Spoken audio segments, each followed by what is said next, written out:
وبركاته.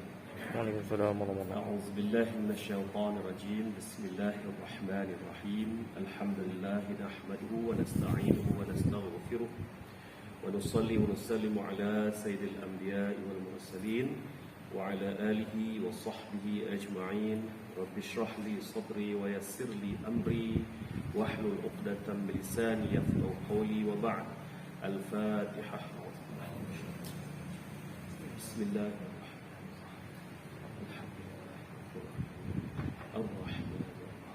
مالك يوم الدين.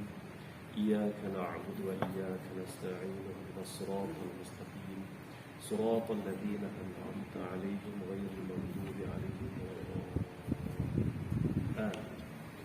Muslimin muslimat yang dirahmati Allah, daripada surah Al-Aziz yang dimuliakan, muslimin muslimat yang dikasihi sekalian, alhamdulillah pada malam ini saya dapat bersama-sama dengan tuan-tuan dan puan-puan untuk sedikit bicara tentang kehidupan kita, kemuliaan di dunia dan juga seterusnya kesejahteraan di akhirat kelak insya-Allah. Kita baru saja menyambut 27 Rejab yang kita jadikan sebagai satu tarikh rasmi lah ya, sambutan Isra wal Mi'raj.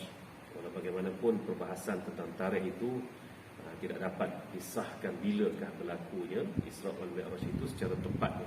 Tapi tak apalah, kita ambil pengajaran daripada Isra wal Mi'raj itu yang Allah Subhanahu wa taala sebut ya, linuriyahu min ayatina ya, untuk kami tunjukkan kepadanya ya, tanda-tanda kami, tanda-tanda kebesaran kami.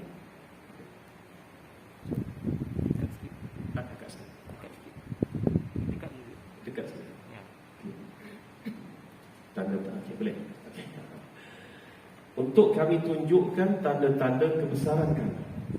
Jadi malam Isra wal Mi'raj itu satu malam yang penuh dengan tanda-tanda kebesaran Allah Subhanahu wa taala. Dan sebelum daripada Allah Subhanahu wa taala sebut, saya start di belakang. Saya start di belakang ayat tu. Dia teknik kita bercakap tu sama ada nak start dari depan atau dari belakang. Tapi kalau baca ayat jangan start di belakang tu kan. Itu dah berdosa lah tu. Jadi sebelum Allah Subhanahu wa taala sebut berkenaan dengan linuriyahu min ayatina itu tadi, Allah taala sebut allazi barakna haulahu ya, yang diberkati sekelilingnya ataupun sekitarnya. Jadi pada malam itu malam yang diberkati. Dan nak tunjuk apa? Nak tunjuk supaya nampak kebesaran Allah Subhanahu wa taala, tanda-tanda kejadian Allah taala itu benar. Dua perkara ni yang saya nak sentuh sikit pada malam ni. Saya bukan nak sentuh ceramah Isra Mi'raj, tidak. Saya nak sentuh sebahagian kecil daripada peristiwa Isra wal Mi'raj yang begitu besar, yang Allah taala sebut allazi barakna haulahu linuriyahu min ayatina. Okey. Apa maksud barakah? Barakah, berkat.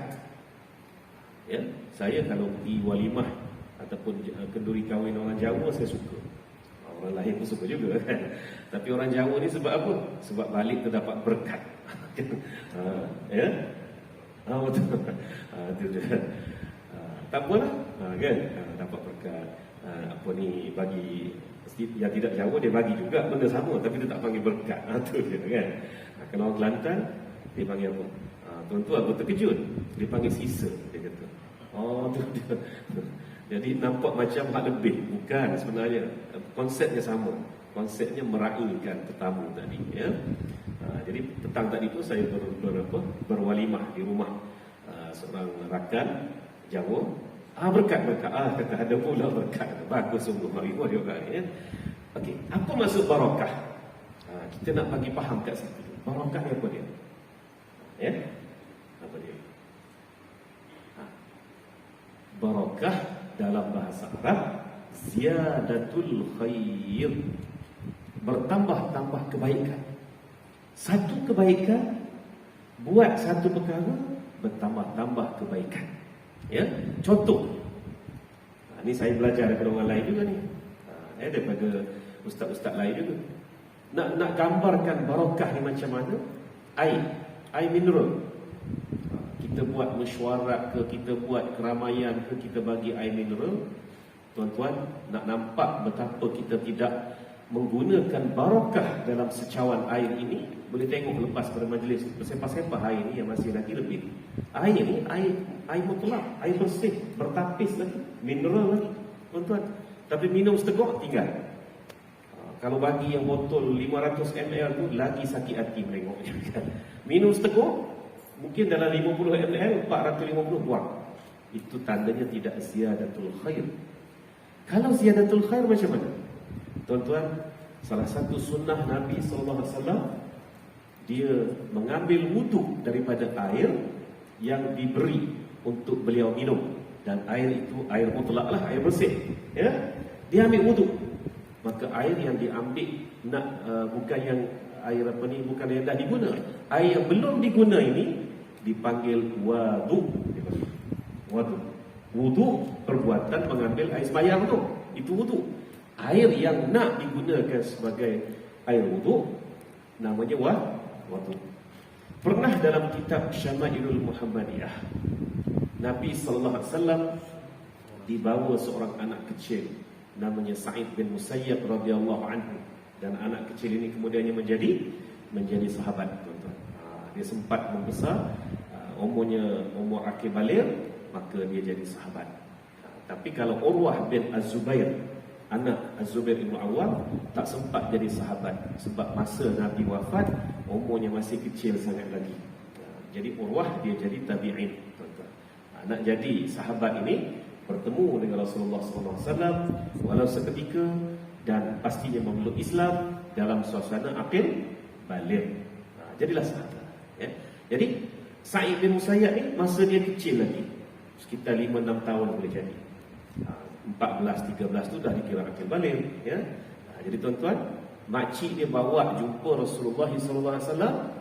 Lalu Rasulullah dia kata, ya Rasulullah, ruqayyahkan anak ini ataupun doakan anak ini kerana dia demam. Jadi Rasulullah SAW buat apa?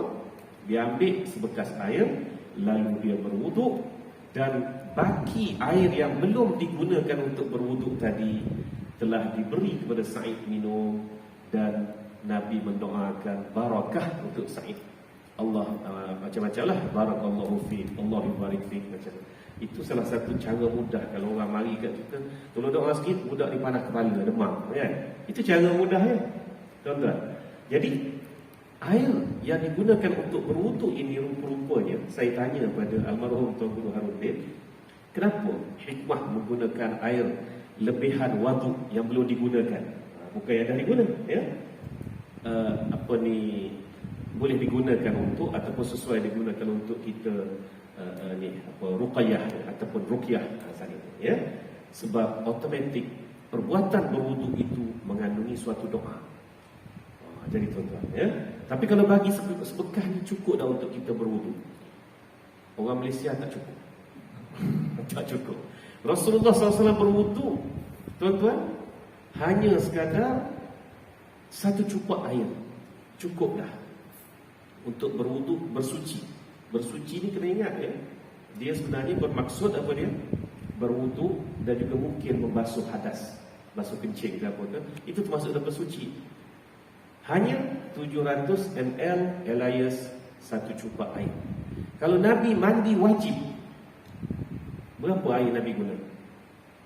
4 kali ganda tu, segantang. Jadi 4 kali 700 ml 2.8 liter cukup untuk mandi junub. Jadi wajib bagi Nabi. Kalau kita bukan 2.8, 28. Belum tentu puas hati. Rasa macam tak suci lagi, kan? Jadi tuan-tuan, itu gambaran mudah yang saya nak tunjuk apa dia itu barakah. Maknanya menggunakan sumber yang sedikit tapi manfaatnya itu banyak. Dan berwuduk tadi terlupa nak sebut, dia pergi cari pula pokok bunga, tuan-tuan. Dia berwuduk, air daripada sisa-sisa wuduk dia tadi jatuh kepada pokok bunga. 3 dalam 1, tuan-tuan. Itu dia. Kalau tidak, disepak-sepak kerana air tak bermanfaat, tuan-tuan. Inilah barakah, bagi mudah faham sikit. Jadi, apa kaitan dengan Subhanalladzi asra bi'abdihi lailan minal masjidil haram ila al-masjidil aqsa alladzi barakna haulahu linuriyahu min ayatina innahu huwas samiul basir. Apa kaitannya? Bicara pertama sekali, perjalanan Nabi Isra wal Mi'raj itu penuh dengan keberkatan, penuh dengan kebaikan. Dari sudut mana? Dari sudut bicara kita tentang Isra wal Mi'raj, bicara kita kaji Isra wal Mi'raj, sampaikan kepada masyarakat generasi demi generasi. Sudah 1500 tahun dah, ya, hampir 1500 tahun dah kita ni duk bicara Isra wal Mi'raj. Sepatutnya barakah kebaikan daripada bicara itu kita nikmati dan kita peroleh. Ya, itu dia yang saya nak kaitkan pada malam ini supaya kita mendapat barakah daripada Isra wal Mi'raj. Baik, tak nak bincang panjang, nak ambil satu part saja daripada Isra Mi'raj. Bahagian yang Nabi SAW ditunjukkan dengan balasan-balasan baik dan juga buruk. Bahagian tu saya nak ambil, tuan-tuan. Dan tak nak bilang satu-satu juga, tak ada. Okey, mula-mula Nabi ditunjukkan dengan apa? Dengan kubur yang wangi. Kubur tu wangi. Di situ kita pun kena faham juga konsep kubur tu macam mana. Kubur ni bukan alam baqar lagi, alam barzakh. Apa maksud barzakh? Barzakh ni alam sepadan. Akhirat belum, fana sudah lepas, dah habis dah fana, kan? Jadi duduk dalam satu alam yang namanya barzakh. Nanti bila kiamat berlaku, ya, iza zulzilatil ardu zilzalaha, barulah kita masuk ke alam baqa, alam yang kekal, alam mahsyar tadi. Imam kita doa tadi tu dijauhkan waqina min azabi mahsyar. Mahsyar tu dah alam baqa lah tu, tuan-tuan. Jadi kubur tu dah wangi dah. Maksudnya bila kita masuk ke alam kubur tu, kita dah dapat gambaran sama ada kita ni perjalanan baik ataupun perjalanan tidak baik, wa'iyazbillah. Siapa orang tu? Rupa-rupanya Masyitatu Amirati Fir'aun, penyikat rambut anak perempuan Fir'aun, puteri Fir'aun. Sekeluarga mati dizalimi, direbus, kan? Direbus dalam air panas, matilah mereka sekeluarga. Yang kita kenali sebagai Masyitah saja. Kemudian Nabi ditunjukkan lagi orang yang makan batu api. Batu api, bukan batu api pengadu domba tu, tak. Memang batu api betul. Makan, masuk ikut mulut, terus tembus ikut tubuh. Siapa? Itulah orang yang makan harta anak yatim. Orang yang makan daging busuk, daging mentah busuk, daging masak yang segar, yang sedap tu ada sebelah, tapi tak boleh nak ambil. Terambil daging busuk juga. Nabi tanya siapa? Ya, nampak seekor lembu yang keluar daripada lubang kecil. Bila keluar dia membesar. Nak masuk balik lubang kecil tak boleh. Siapa? Tuan-tuan tahu dah jawapan tu. Saya saja je bagi soalan je. Jadi Nabi tanya. Orang yang pikul kayu api, pikul tersembah. Saya teringat keledai masa di Mesir. Bila surah Luqman kata apa? Inna ankaral aswati la sautul hamir. Tuan-tuan, sesungguhnya suara keledai itulah suara yang paling buruk. Ya? Paling buruk, betul. Memang keledai, tuan-tuan, terkejut. Selalu terkejut dengan suara memekik keledai. Sebab apa dia memekik tu? Kerana dia tutup, mata keledai tu ditutup, tuan-tuan. Diikat dengan kain mata keledai tu. Zalim tak zalimnya. Dia letak barang atas belakang keledai tu sampai terduduk kawan tu. Mau tetap memekik. Tapi kena pukul pula punggung. Bangunlah pula, tuan-tuan. Bangun berjalanlah dekat ada barang berat atas belakang. Itulah nasib keledai. Jadi orang yang Nabi nampak ni siapa? Orang yang suka mengambil kerja walaupun tak mampu. Sanggup semua kerja. Tapi akhirnya itulah balasannya, ya, gambarannya. Dalam perjalanan itu Nabi ditunjukkan balasan baik, balasan buruk, balasan baik, nama-nama sahabat ada di syurga, semua dah nampak, ya. Dan akhir sekali sebelum Nabi SAW naik ke Sidratul Muntaha, Jibril kata apa?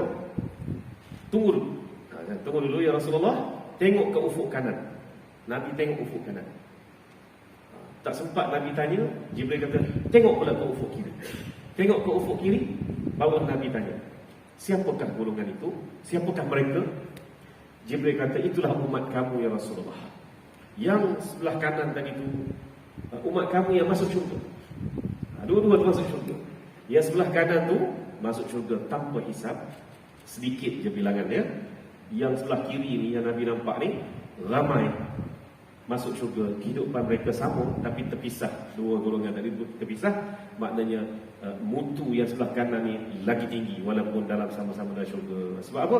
Sebab yang sebelah kiri ni majoritinya masuk syurga dengan hisab. Itu kata Jibril AS kepada Nabi SAW. Seterusnya Nabi beruskan perjalanan ke Sidratul Muntaha. Okey, moral of the story-nya, tuan-tuan, itulah dia realiti kita. Selama ini Nabi SAW disebut, ditunjukkan dengan ayat-ayat inna azab labi syadid, azab yang yang pedih, inna azab alim, azab yang pedih. Alim tu pedih, syadid tu azab yang teruk, yang kuat. Disebut juga jannatin tajri min tahtihal anhar, syurga-syurga yang mengalir di bawahnya sungai-sungai. Semua tu disebut, tapi bukti tak ada. Bukti tak ada, tuan-tuan. Sehingga kan salah seorang daripada orang Quraisy, namanya An-Nadhr bin Harith. An-Nadhr bin Harith ini salah seorang daripada orang kaya Bani Makhzum, maknanya anak beranak sebelah Khadijah. Dia ni bila dia tension tak boleh berlawan dengan Nabi, dia jam, dia sanggup pergi belajar luar negara kiranya. Ke mana luar negara? Ke Hirah. Hirah tu kerajaan Arab lama di bawah pengaruh Parsi. Area mana? Area UAE, Qatar, Bahrain sekarang ni. Itulah dia Hirah dulunya. Dia pergi belajar. Katanya setahun belajar kat sana, balik berlawan dengan Nabi lagi. Dia berlawan dengan Nabi SAW. Nabi dengan ayat Quran, dia lawan dengan syair-syair Parsi. Sebab Hirah ni memang di bawah pengaruh Parsi. An-Nadhr bin Harith namanya. Jadi apabila dia jam lagi, dia tak boleh berlawan lagi. Sebab lawan tu lawan dengan Al-Quran, tuan-tuan. Maka turunlah ayat, bukan turun ayat, maka dia berdoa, dia bangkit, tuan-tuan. Saya selalu terlupa dia punya ayat suratul Anfal yang betul saya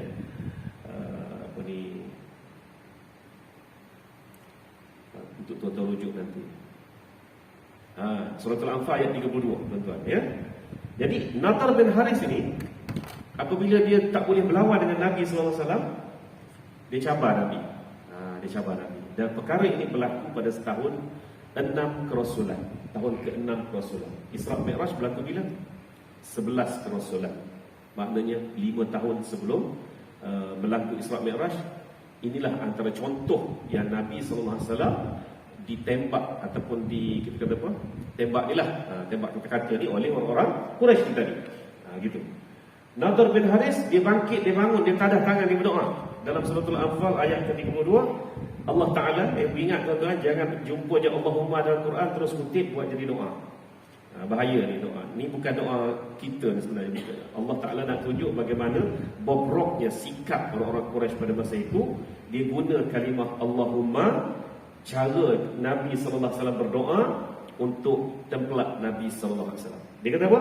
Wa idh qalu Allahumma in kana hadha huwal haqqa min indik fa'amtir 'alaina hijaratan minas sama' aw itina bi'adzabin alim. Tuan-tuan. Jadi dia kata apa? Dan ingatlah, kata Allah Subhanahu Wa Taala, maknanya Allah memetik kejadian pada hari itu ketika mereka berkata, mereka itu diketuai oleh Nadhr bin Harith. Wahai Tuhan kami, sekiranya benarlah kata-kata Muhammad ini, maka apa dia? Fa'amtir 'alaina hijaratan minas sama'. Turunkanlah hujan batu-batu ke atas rumah kami dari langit. Turun segera. Seperti hak Muhammad tu kata tu, turun segera. Ataupun datangkan kepada kami azab yang pedih yang Muhammad tu kata tu. Tuan-tuan. Jadi, nak buat macam mana? Nabi pun kiranya macam tak dapat nak lawan. Sebab dia minta azab ke atas dia segera. Kan? Maka Allah Subhanahu Wa Taala turunkan ayat 33 itu untuk menjawab ayat 32. wa ma kana Allahu liyu'adzibahum wa anta fihim wa ma kana Allahu mu'adzibahum wa hum yastaghfirun. Tuan-tuan, tu ayat yang kedua tu, ayat 33, Allah Taala kata apa? Dan Allah tidak sekali-kali akan menyiksa mereka, Nadhr bin Haris dan orang-orang Quraisy yang sekongkol dengannya itu, sedang engkau wahai Muhammad masih berada di antara mereka. Jadi kalau turun batu-batu itu daripada langit, yang tak bersalah pun kena jugalah. Kena jugalah tuan-tuan, kan? Sedangkan Nabi Muhammad SAW, apa salah Nabi? Nabi menyampaikan dakwah. Dan Allah tidak akan menyeksa mereka sedang mereka beristighfar, iaitu meminta ampun. Jadi selagi ada golongan dalam sesuatu negeri atau kampung itu, golongan yang wal mustaghfirin, ya, tidak akan diseksa kampung itu, tuan-tuan. Walaupun ada golongan yang bejat yang buat buat kejahatan yang melampau-lampau dan sebagainya, tak akan ada azab dari Allah Taala. Ini janji Allah Subhanahu Wa Taala. Jadi oleh itu tak dapat nak jawablah. Mana Muhammad? Mana bukti? Mana bukti? Yang kamu duk kata azab bin alim dan sebagainya, mana bukti? Yang kau duk kata jannatin tajri min tahtihal anhar, mana bukti? Nabi Muhammad pun tak dapat bagi bukti. Tapi itulah nak ceritanya, kita dalam Islam ni ada yang berbentuk sam'iyat. Berbentuk iman kita tadi itu hanya dengan mendengar dan percaya.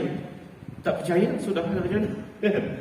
Maka dalam Isra wal Mi'raj ini, Allah Ta'ala tunjuk satu-satu apa yang Allah dah janji 11 tahun sebelumnya. Dan ternyata Nabi sallallahu alaihi wasallam melihat dengan jelas neraka sudah wujud, syurga pun sudah wujud, ya. Balasan-balasan pun memang ditentukan oleh Allah Subhanahu Wa Taala sekian bagi orang yang mengumpat makan daging saudaranya sendiri, dia pun ada ditunjukkan. Bagi orang yang seperti mana bersedekah sedikit tetapi mendapat 700 kali ganda pun ditunjukkan begitu. Bagaimana bercucuk tanam, cucuk saja benih dah naik pokok pula ada 7 tangkai, setiap tangkai ada 100 benih, jadi satu jadi 770,000% semuanya. Itu semua dah terbukti di sisi Allah Subhanahu Wa Taala, tunjuk kepada Nabi sallallahu alaihi wasallam. Jadi Nabi cerita kepada kita, sekali lagi kita melalui proses sam'iyat itu, percaya, yakin dengan dan beriman dengan cerita-cerita Nabi sallallahu alaihi wasallam. Jadi tuan-tuan, apa yang Allah Taala sebut berkenaan ayat 33 surah Al-Anfal tadi, ya, wa ma kana Allahu mu'azzibahum wa hum yastaghfirun. Ini saya nak peringatkan diri saya dan juga tuan-tuan muslimin dan muslimat sekalian. Selagi mana ada orang beristighfar, Allah tidak akan azabkan. Jadi kita hidup ni tak boleh lari daripada pahala dan juga dosa, ya. Tak ada perbuatan kita ini yang zero, tak ada apa-apa lah, tak ada apa-apa. Tak ada, mesti ada pahala dan juga dosa. Cuma tinggal lagi kita tak dapat tengok. Kita kena beriman dengan sam'iyat sahaja. Maka sebab itulah muslimin muslimat yang dirahmati Allah, natijah daripada bahagian itu, saya teringat kepada sebuah buku yang ditulis oleh Imam Ibn Qayyim Al-Jauziyah, khusus berkenaan dengan kesan dosa kepada hidup manusia. Ya, jadi buku ni ada, tuan-tuan mungkin boleh download dari internet dan sebagainya. Ada, boleh dapat kot insya-Allah. Daripada Indonesia pun ada sebagainya, dan dah diterjemahkan, dan ada juga pihak yang terjemah, Waqaf pula terjemah. Dan buku ni pun buku lama, Imam Ibn Qayyim sekitar 700 ataupun 600 tahun lampau, tuan-tuan. Bukannya baru-baru sekarang, tidak, ya. Jadi antara yang dicatat oleh Imam Ibn Qayyim terhadap diri kita ni ialah apa dia? Kesan dosa kepada manusia ialah dosa membutakan mata hati. Dosa membutakan mata hati. Jadi tuan-tuan, macam mana kita nak tahu mata hati kita ni buta ataupun celik? Ini yang kita mesti perhatikan betul-betul, kerana dia berkait juga dengan pilihan kita di dunia ini. Saya ambil bahagian ini, ya. Antara seksaan dan atau balasan dosa yang telah dilakukan ialah bahawa dosa-dosa tersebut menyebabkan butanya mata hati, cahaya hati terpadam, pintu-pintu ilmu dan hidayah tertutup, dan jalan hidayah terhijab. Imam Malik radhiyallahu anhu pernah menasihati Imam Syafi'i radhiyallahu anhu ketika beliau belajar kepada Imam Malik yang menyaksikan tanda-tanda kecerdasan Imam Syafi'i. Imam Malik kata apa? Saya telah dapat menyaksikan bahawa Allah Subhanahu wa taala telah menganugerahkan nur ataupun cahaya dalam hatimu, maka janganlah engkau memadamkannya dengan kegelapan dosa dan maksiat. Imam Malik, Imam Syafi'i orang Mekah, lahir di Mekah, ya. Kemudian dia berhijrah ke Madinah ketika umurnya sekitar 12-13 tahun. Tujuan apa? Tujuan nak pergi belajar dengan Imam Malik, tuan-tuan. Jadi bila belajar dengan Imam Malik, panjang kisah Imam Syafi'i di belajar dengan Imam Malik ni, ya. Dan kalau saya nak cerita pasal disiplin mak dia mendidik Imam Syafi'i ni, kena buka bahagian lain lah, ya. Ini sebab kita fokus berkenaan dengan pesanan Imam Malik kepada Imam Syafi'i supaya jaga hati, supaya jaga diri daripada dosa, supaya hati sentiasa cerah, sentiasa mudah menangkap ilmu dan sebagainya.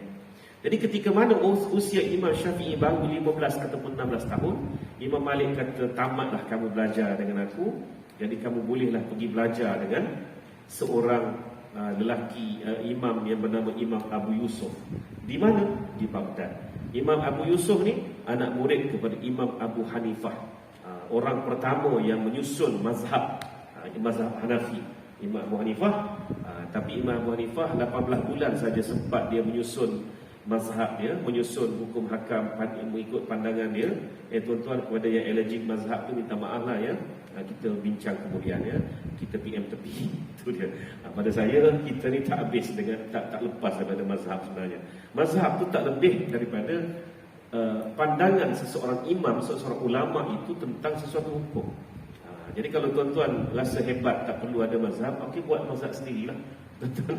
Gitulah, silalah, kan. Kalau berani, saya minta maaf lah, saya kata saya tak berani dan saya tak pandai.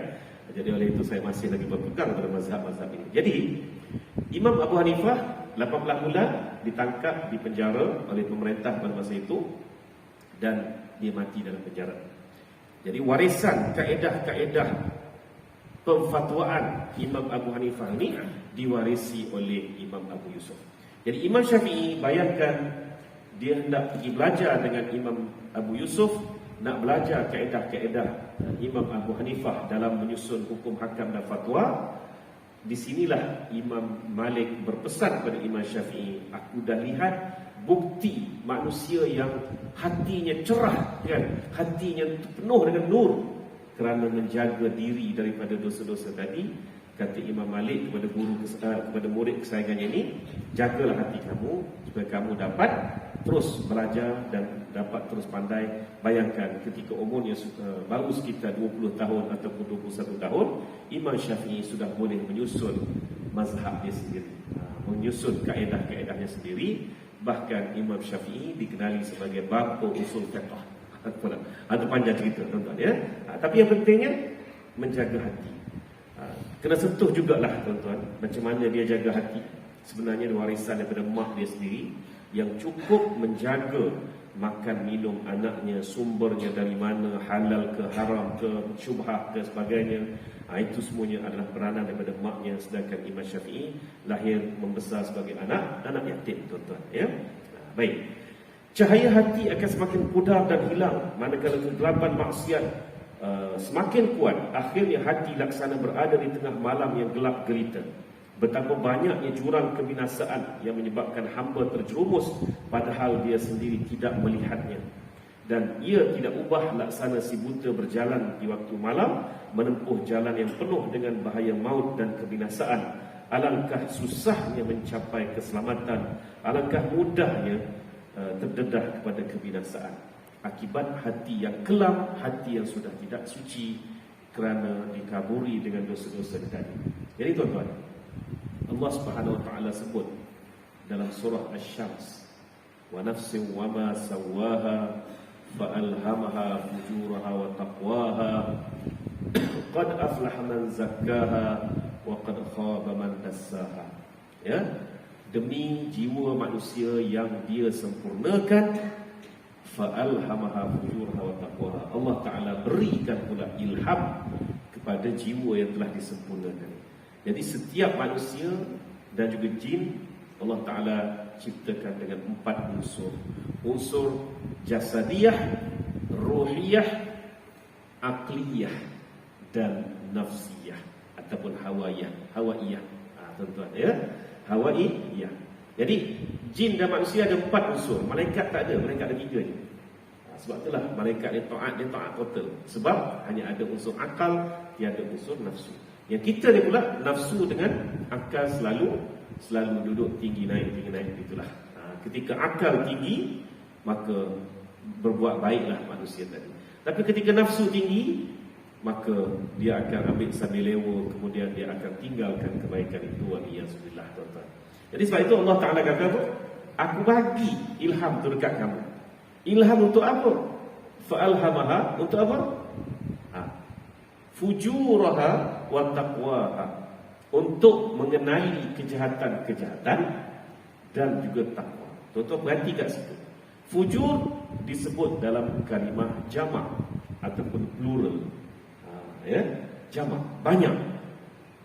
Takwa itu sendiri tak ada kalimah jamak. Bahasa Arab ni dia ada apa? Mufrad, musanna, kemudian jamak. 1 ataupun tunggal, 2, kemudian 3 atau lebih dia jadi jamak. Itu kalimah bahasa Arab. Kita tak ada macam tu, kan?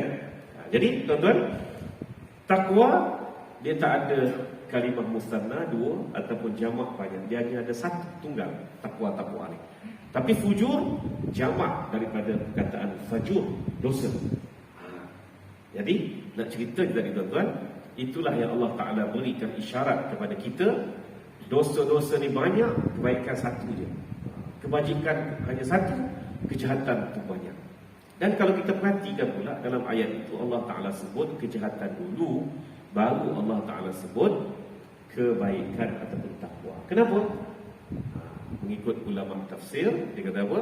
Sebab perkara-perkara kejahatan ni lebih mudah menarik perhatian manusia berbanding dengan perkara kebaikan, tuan-tuan. Memang terlindung. Kejahatan itu seringkali dihiasi dengan kecantikan, keberseronokan, menyebabkan manusia itu terdedah ke situ. Maka Allah Ta'ala peringatkan, qad aflaha man zakkaha, sesungguhnya berjayalah orang-orang yang mengekalkan kebersihan jiwanya. Wa qad khaba man dassaha, dan sesungguhnya gagallah, hancurlah mereka yang membiarkan dirinya kotor. Jadi ini kesan yang kita takut sangat dalam dosa ni. Buat dosa kali pertama, Allah bagi ilham. Ilham ni Allah bagi pada semua hamba dia, tak kira Muslim, kafir ke, semua Allah bagi. Tapi masalahnya yang berdosa ataupun pendosa ni tadi, dan juga yang kufur ni, dia macam inilah tuan-tuan. Kita buka wifi ada router. Router ni 24 jam. Ya tak? Sepa dia gelombang internet. Masalahnya handphone kita rosak. Bila handphone rosak, boleh tangkap tak gelombang internet daripada router tadi? Tak boleh. Memekiklah dia. Wifi tak ada kan? Ada, malah yang ada duk pakai semua ni, dia seorang tak ada. Kan? Itu umpama mudah nak faham. Fa'alhamaha fujuraha wa taqwaha tadi. Mula-mula buat dosa, ambillah hadiah ni. Tak ada kaitan dengan kerja. Ni bukan rasuah, ni hadiah ni. Ambillah. Berpeluh, tuan-tuan. Duduk dalam ekor, berpeluh. Berpeluh kan. Necktie tu basah. Masa first time pegang duit. Senang cerita duit haram lah, senang cerita. Duit haram. Tapi dikelaburi dengan hadiah, ikhlas, hati ke hati, adik-beradik. Itu dia istilah bahasa tu. Kan? Tapi kalau dia ambil juga, kali kedua, debaran tadi tak kuat dah dah. Relax. Hehehe. Kan? Hehehe gitu dah. Lepas tu kali ketiga, langsung tak rasa apa. Itulah ilham sebenarnya. Yang berdebar berpeluh tu ilham tu. Allah Ta'ala dah bagi isyarat. Jangan ambil. Ambil juga. Ambil. Itu contoh paling mudah. Ya, dalam bab dosa. Okay, azan.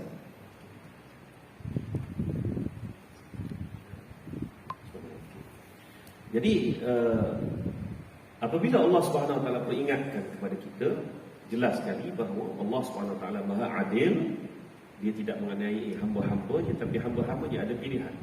Sebab dia tidak membiarkan dirinya dikotori dengan dosa-dosa tadi, ataupun mengekalkan dirinya dengan kebersihan. Inilah sebenarnya intipati daripada pesanan Imam Malik kepada Imam Syafi'i.